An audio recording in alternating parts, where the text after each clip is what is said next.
বসন্ত এসে কড়া নাড়ছে দরজায়, সে রাঙিয়ে তুলেছে চারিপাশ ফুলে ফুলে, রঙে রঙে।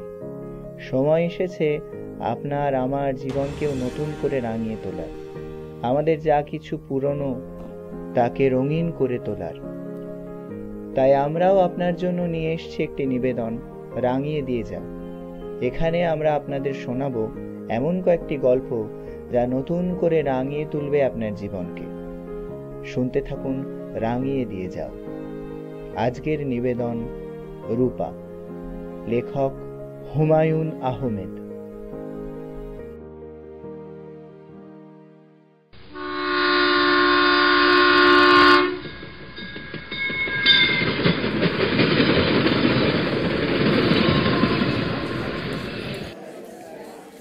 ভাই, আপনি কি একটা ইন্টারেস্টিং গল্প শুনতে চান?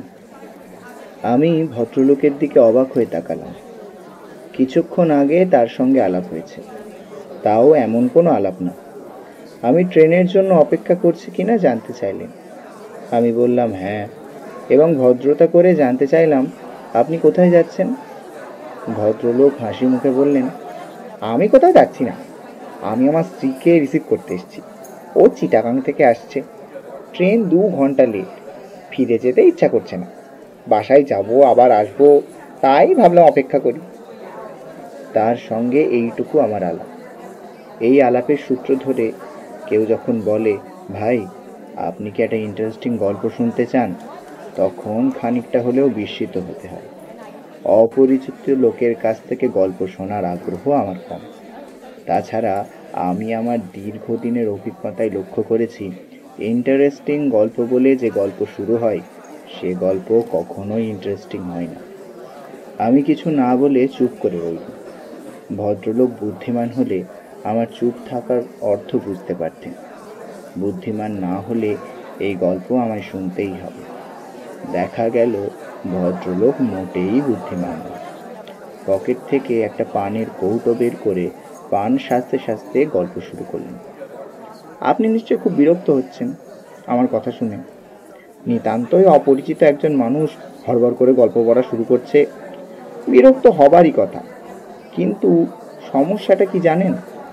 আজ আমার জন্য একটা বিশেষ দিন। এই বিশেষ দিনে আমার মজার গল্পটা কাউকে না কাউকে বলতে ইচ্ছা করে। যদি অনুমতি দেন গল্পটা বলি। বলুন। আপনি কি পান খান? জি না। একটা খেয়ে দেখুন, মিষ্টি পান, খারাপ লাগবে না। আপনি কি বিশেষ দিনে গল্পের সঙ্গে সঙ্গে সবাইকে পানও খাওয়ান? ভদ্রলোক হেসে ফেললেন, আন্তরিক ভঙ্গিতেই হাসলেন। ভদ্রলোকের বয়স 40-এর মতো হবে, অত্যন্ত সুপুরুষ। ধবধবে সাদা পায়জামা পাঞ্জাবিতে তাকে চমৎকার মানিয়েছে। মনে হচ্ছে তিনি স্ত্রীর জন্য খুবই সেজেগুজে এসেছেন। প্রায় 20 বছর আগের কথা। আমি তখন ঢাকা বিশ্ববিদ্যালয়ে অনার্স করছি, পদার্থবিদ্যায়।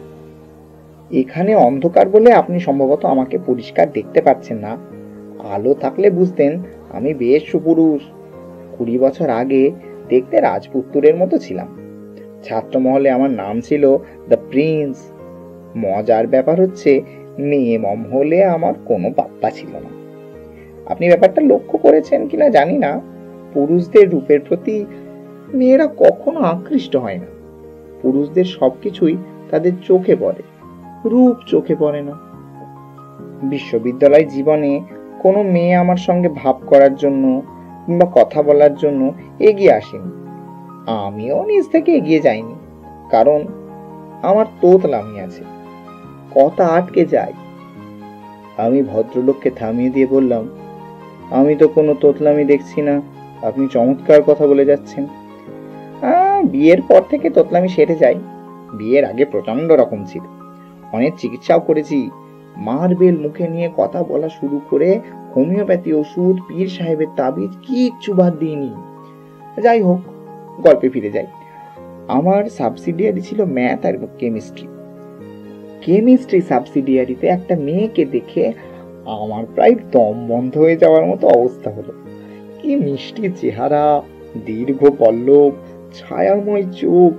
সেই চোখ সব সময় হাসছে, ভাই, আপনি কি কখনো প্রেমে পড়েছেন? জি না। প্রেমে না পড়লে আমার সেই সময়কার মানসিকতা আপনাকে বোঝাতে পারবো না।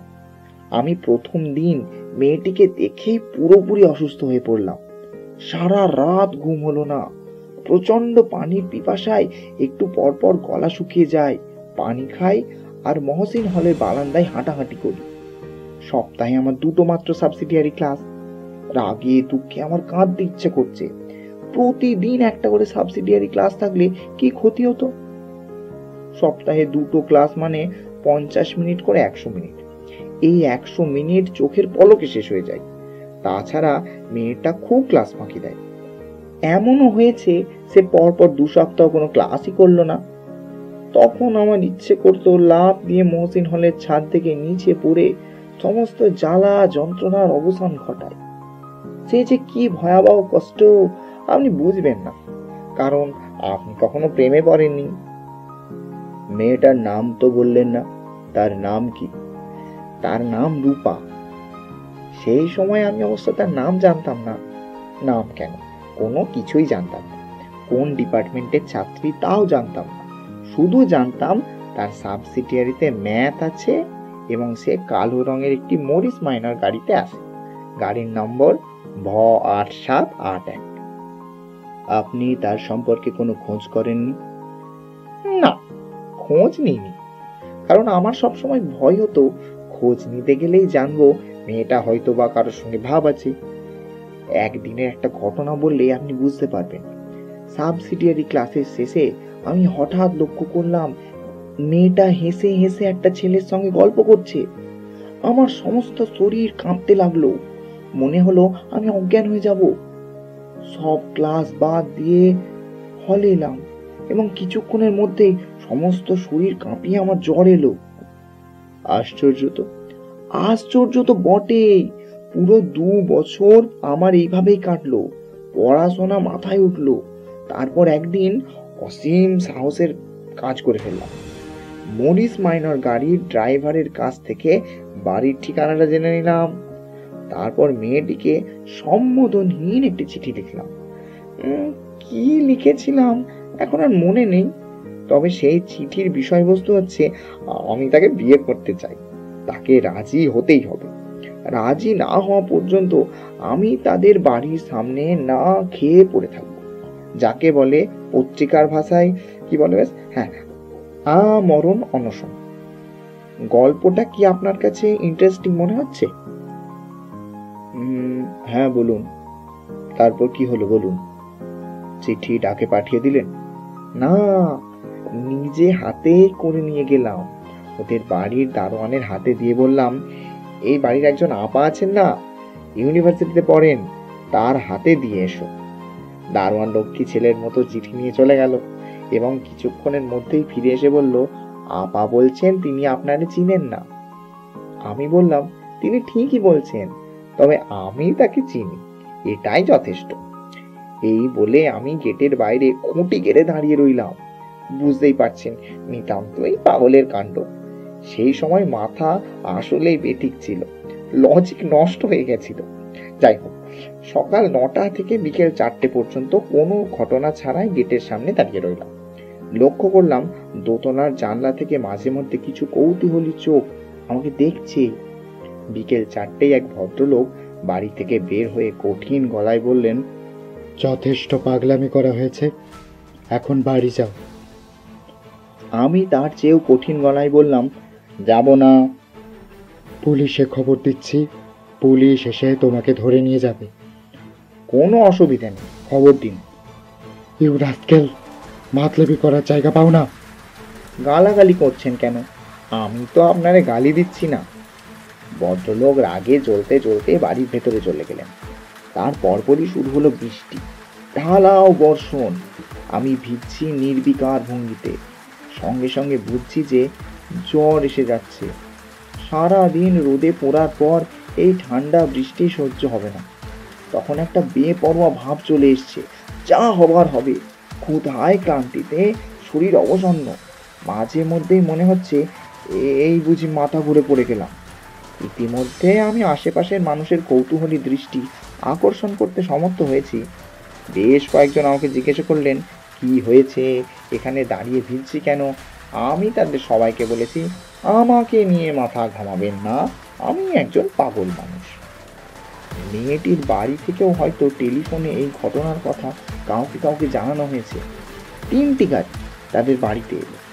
গাড়িতে আরোহীরা রাগী ভঙ্গিতে আমার দিকে অনেকক্ষণ তাকিয়ে বাড়ির ভেতর ঢুকলেন। রাত 9টা বাজলো। বৃষ্টি এক মুহূর্তের জন্যও থামল না। জ্বরে তখন আমার গা পুড়ে যাচ্ছে, দাঁড়িয়ে থাকতে পারছিলাম না, পা ছড়িয়ে বসে পড়লাম। দারোয়ান এসে আমাকে ফিসফিস করে বলল, সাহেব, পুলিশ আনতে চাইছেন, বড় আফা রাজি না। বড় আফা আপনার অবস্থা দেখে খুবই কাঁদতাছেন, টাইট হইয়া বইয়া থাকেন। আমি টাইট হইয়া বসে রইলাম। রাত 11টা বাজলো। ওদের বাড়ির বারান্দায় বাতি জ্বলে উঠল। বসার ঘরের দরজা খুলে একটি মেয়ে বের হয়ে এলো। মেয়েটির পিছনে পেছনে ওদের বাড়ির সব কজন মানুষ। ওরা কেউ বারান্দা থেকে নামলো না। মেয়েটি একা এগিয়ে এলো, আমার সামনে এসে দাঁড়ালো এবং অসম্ভব কোমল গলায় বলল, কেন এমন পাগলামি করছেন? আমি হতভম্ব হয়ে তাকিয়ে রইলাম। কারণ কারণ এই মেয়ে সেই মেয়ে নয়, অন্য একটি মেয়ে। একে আমি কোনোদিন দেখিনি। মরিস মাইনর গাড়ির ড্রাইভার আমাকে ভুল ঠিকানা দিয়েছে, হয়তো বা ইচ্ছে করেই দিয়েছে। মেয়েটি নরম গলায় বলল, আসুন, ভিতরে আসুন, টেবিলে খাবার দেয়া হয়েছে, আসুন তো। আমি উঠে দাঁড়ালাম, বলতে চেষ্টা করলাম, আর কিছু মনে করবেন না, আমার ভুল হয়ে গেছে, আপনি সেই মেয়ে নন, আপনি অন্য একজন। মেয়েটির মমতায় ডুবানো চোখের দিকে তাকিয়ে এই কথাগুলো বলা সম্ভব হলো না। এত মমতা নিয়ে কোনো নারী আমার দিকে তাকায়নি। জ্বরের ঘোরে আমি ঠিকমতো পা ফেলতে পারছিলাম না। মেয়েটি বলল, আপনার বোধহয় শরীরটা খারাপ, আপনি আমার হাত ধরে হাঁটুন, কোনো অসুবিধা নেই। বাসার সবাই বারান্দায় দাঁড়িয়ে কঠিন চোখে আমার দিকে তাকিয়ে আছে। তাদের সবার কঠিন দৃষ্টি উপেক্ষা করে মেয়েটি হাত বাড়িয়ে দিল। যে গভীর ভালোবাসার হাত বাড়ালো, সে ভালোবাসাকে উপেক্ষা করার মতো ক্ষমতা ঈশ্বর মানুষকে দেননি। আমি তার হাত ধরলাম। এই 20 বছর ধরেই ধরে আছি। মাঝে মাঝে এক ধরনের অস্থিরতা বোধ করি। ভ্রান্তির এই গল্প আমার স্ত্রীকে বলতে ইচ্ছে করে, বলতে পারি না। তখন আপনার মতো অপরিচিত একজন কাউকে খুঁজে বের করি, গল্পটা বলি, কারণ আমি জানি এই গল্প কোনোদিন আমার স্ত্রীর কানে পৌঁছবে না। আচ্ছা ভাই, উঠি, আমার ট্রেন এসে গেল। ভদ্রলোক উঠে দাঁড়ালেন। দূরে ট্রেনের আলো দেখা যাচ্ছে। রেল লাইনে ঘর ঘর শব্দ উঠেছে। ট্রেন সত্যি সত্যি এসে গেল।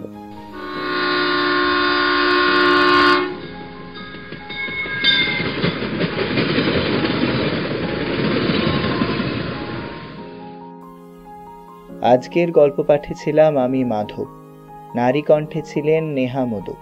এরকম গল্প আরও শুনতে সাবস্ক্রাইব করে যান আমাদের চ্যানেল গল্পদূতকে। প্রতি শনিবার সন্ধ্যে 7টায় আপনার জন্য আমরা নিয়ে আসছি একটি নতুন গল্প, এবং রাঙিয়ে দিয়ে যাও এপিসোডের পরবর্তী পর্যায়ে আরও একটি এরকম স্বাদের গল্প শুনতে চলে আসুন মঙ্গলবার সন্ধ্যে 7টায়। কথা হচ্ছে পরের এপিসোডে।